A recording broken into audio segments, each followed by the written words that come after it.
Hi there. I want to do a little bit of macroeconomics today. I remember my time very distinctly in undergraduate econ. Um, and in between the late night studying and hanging with friends and so on, there were some moments where I would think on particular concepts and I would want more clarity. I hope me providing these lessons on this board here are being helpful to you as you kind of study econ and try to get a general understanding of how it works. There's one concept that I want to go through today. One important aspect of macroeconomics is the concept of aggregate demand. And to be honest with you, when I did econ, this aggregate demand concept was a little bit elusive to me because sometimes I would confuse it with the market demand. You know, the demand you do at the beginning of the course for a market, and then suddenly they were telling me about aggregate demand. And I was like, what are we doing? How does it tie in? Well, aggregate demand, of course, is, as the name suggests, the sum of all demand curves across the entire economy.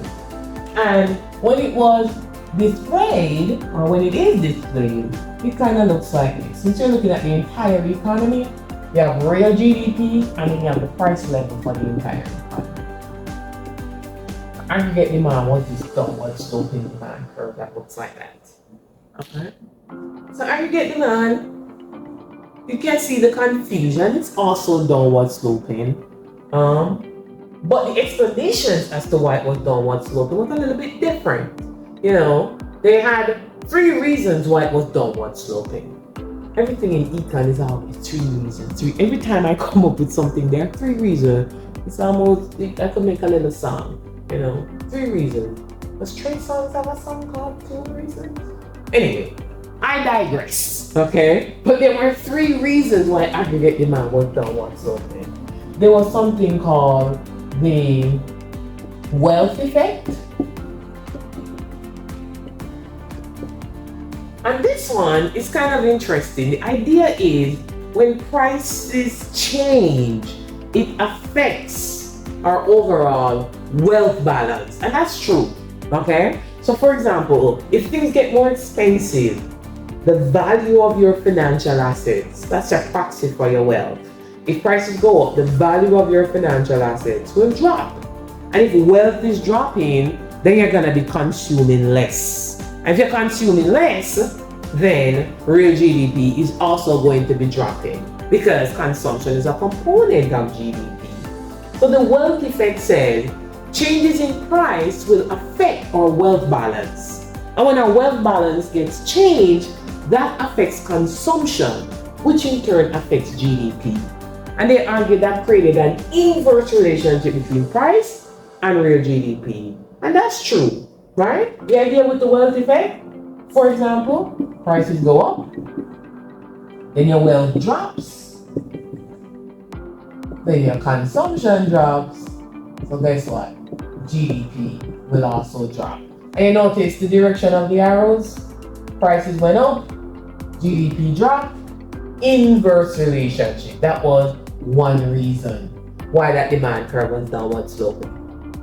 There was another reason called the interest rate effect.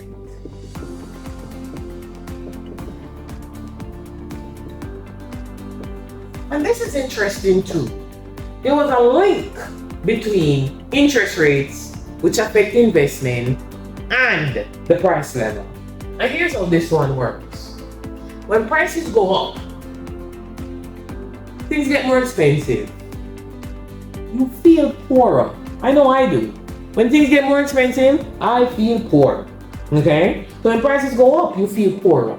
And when you feel poorer, you tend to demand more money. And if you're demanding more money, you're going to pull up the interest rates. If interest rates are higher, investment is going to drop. And if investment is dropping, then our GDP is dropping. So that creates an inverse relationship between the price level and our GDP. So what I said, prices go up.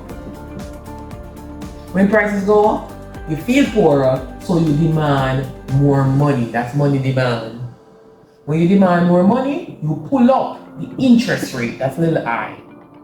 If you pull up the cost of capital, then investment drops. That's the big I.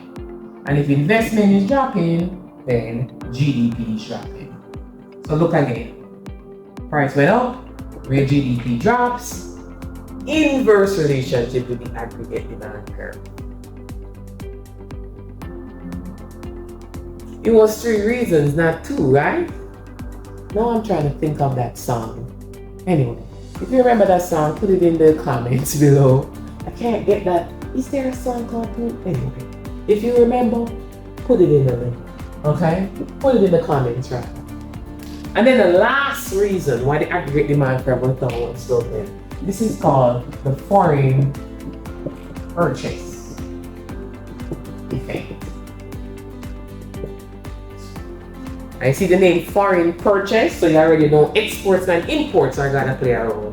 Now this one says, when prices in a domestic country goes up, foreigners are also watching and making a decision. So if prices in the US go up, well, foreigners are gonna find our goods to be more expensive. So what are they gonna do?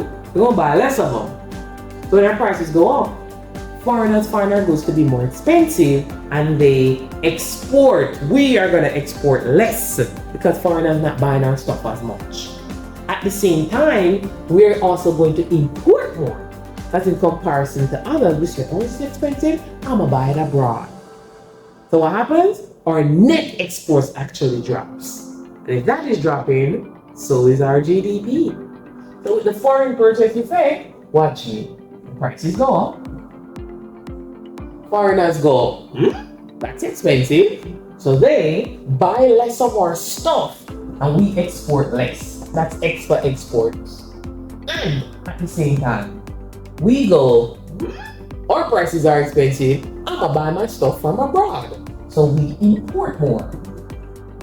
If we are exporting less and at the same time also importing more, then net exports is dropping. And if that is dropping, so is GDP. Watch it. Up and down. Negative relationship for this aggregate demand curve. For the AD curve, very different from the market demand curve. It's explaining, think of it as aggregate total demand in the entire economy, not just one particular industry or market. Okay? Next video I want to do, rather than just impose this aggregate demand on you, I am going to take the time to actually show you how it's derived. For the next video, I'm just going to derive this aggregate demand curve for you. Alright? Until next time, take care.